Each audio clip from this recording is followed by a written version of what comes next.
Bine ne-am regăsit, dragi prieteni! Astăzi discutăm despre manevra din curs cu care armata ucraineană a compensat avantajul Rusiei și despre ocuparea orașului Korenovo și distrugerea podului de peste râul Seim de la Karish, care vor duce inevitabil la ocuparea unui teritoriu rusesc de aproape 600 de kilometri pătrați dintre râu, oraș și granița dintre Ucraina și Rusia. Exact așa cum am anticipat ieri. Potrivit Institutului pentru Studiul Războiului, cu o manevră în regiunea Kursk, armata ucraineană a compensat avantajul Rusiei, iar operațiunea Ucrainei în regiunea Kursk ilustrează modul în care forțele ucrainene pot folosi războiul de manevră pentru a compensa superioritatea Rusiei în forțe combative și echipamente. Forțele ruse au ocupat un total de 1175 de kilometri pătrați de teritoriu pe întreg teatrul de operațiuni în cele 7 luni, din ianuarie până în iulie anul acesta. În timpul operațiunii Ucrainei în regiunea Kursk, armata a avansat cu aproximativ 800 de kilometri pătrați în 6 zile, între 6 și 12 august, și a avansat cu aproximativ 28 de kilometri începând cu 17 august. De fapt, teritoriul controlat acum de către ucraineni în Rusia este de peste 1200 de kilometri pătrați, mai mare decât întreg teritoriul ocupat de către ruși în Ucraina anul acesta. Analiștii militari au subliniat că dimensiunea teritoriului capturat de către forțele ucrainene nu este un indicator al succesului acestei operațiuni, dar manevra poate duce la un avans mult mai rapid decât războiul pozițional. La începutul operațiunii Ucrainei în regiunea Kursk, armata ucraineană a atacat în mare parte poziții defensive rusești nepregătite, subechipate și părăsite de-a lungul graniței, dar Ucraina a continuat să folosească manevre de avans rapid în regiunea Kursk după ce întăririle rusești au fost dislocate în zonă. Utilizarea de către Ucraina a manevrei în regiunea Kursk servește ca un exemplu al modului în care manevra ucraineană combinată cu surpriza operațională poate duce la atingerea obiectivelor în perioade de timp semnificativ mai scurte, cu mai puține forțe combative și, bineînțeles, echipamente. Un război de poziție prelungit, dimpotrivă, nu va face decât să crească deficiențele de resurse ale Ucrainei, iar un război prelungit va crește și costurile pentru Ucraina și partenerii săi. Problema restabilirii manevrei operaționale în război rămâne o preocupare centrală pentru ambele părți la nivelul operațional al războiului, iar capacitatea Ucrainei de a realiza manevre rapide în regiunea Kursk indică faptul că forțele ucrainene au învățat lecții din războiul pozițional din ultimele luni, care ar putea ajuta Ucraina să folosească războiul de manevră în viitor. Ziua 907 a războiului din Ucraina.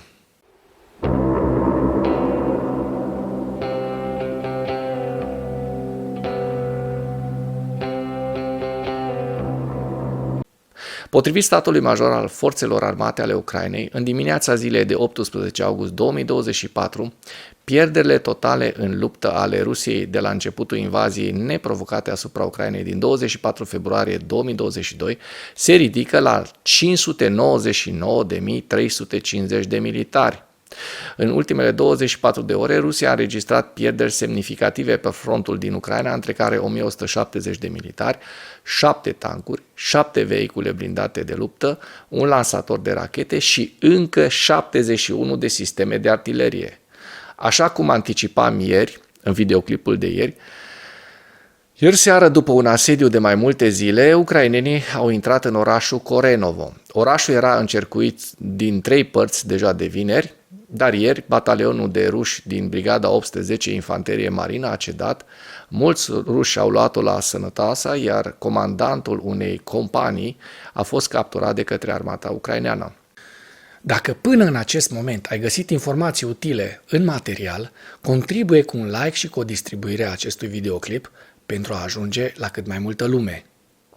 Ucrainenii mai trebuie să decongestioneze teritoriul dintre Korenovo și frontieră de-a lungul râului Seim și este posibil să nu atace direct Râscu, ci să iasă direct la drumul mare spre Kurchatov-Kursk, iar atunci rușii vor avea o problemă și mai mare, problema centralei nucleare de la Kurchatov.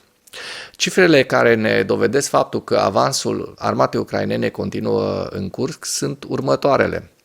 adâncimea străpungerii de 37 de kilometri plus 2 kilometri față de ziua precedentă, lățimea breșei 89 de kilometri plus 15 kilometri față de ziua precedentă, teritoriul controlat în acest moment peste 1200 de kilometri pătrați. Distrugerea ultimului pod peste râul Seim, cel de la Karish, de către ucraineni, ar putea duce la ocuparea suprafeței dintre râu și granița internațional recunoscută, adică o suprafață egală cu 580 de kilometri pătrați. Și o știre sosită chiar acum, pe când mă pregăteam să închei materialul, aviația ucraineană a lovit un alt pod în regiunea Kursk a Federației Ruse. Forțele aeriene ucrainene au lansat un videoclip cu distrugerea de către atacurile aeriene a unui alt pod din regiunea Kursk din Federația Rusă. Sursa, comandantul forțelor aeriene, general-locotenentul Nicola Oleșciuc. Direcția Kursk, încă un pod în minus. Este vorba despre podul de care vorbeam noi ieri, cel de la Karish, care a căzut și astfel întreaga armată care se retrage sau se aproviziona pe ultimul pod rămas va colapsa în zilele următoare. Aviația forțelor aeriene continuă să priveze inamicul de capacități logistice cu lovituri aeriene precise, ceea ce afectează în mod semnificativ cursul ostilităților, se mai arată în mesaj. Trăiască rachetele de înaltă precizie occidentale. În ceea ce urmează vă prezint un slide cu evoluția de ieri a celor mai importante fronturi din Ucraina și cu principalele știri din presa ucraineană. Hărțile sunt creația Institutului pentru Studiul Războiului. Pentru mai multe informații, accesați link-urile din comentarii.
Mulțumesc pentru vizionare. Dacă vrei să susții acest canal, abonează-te la Animatura.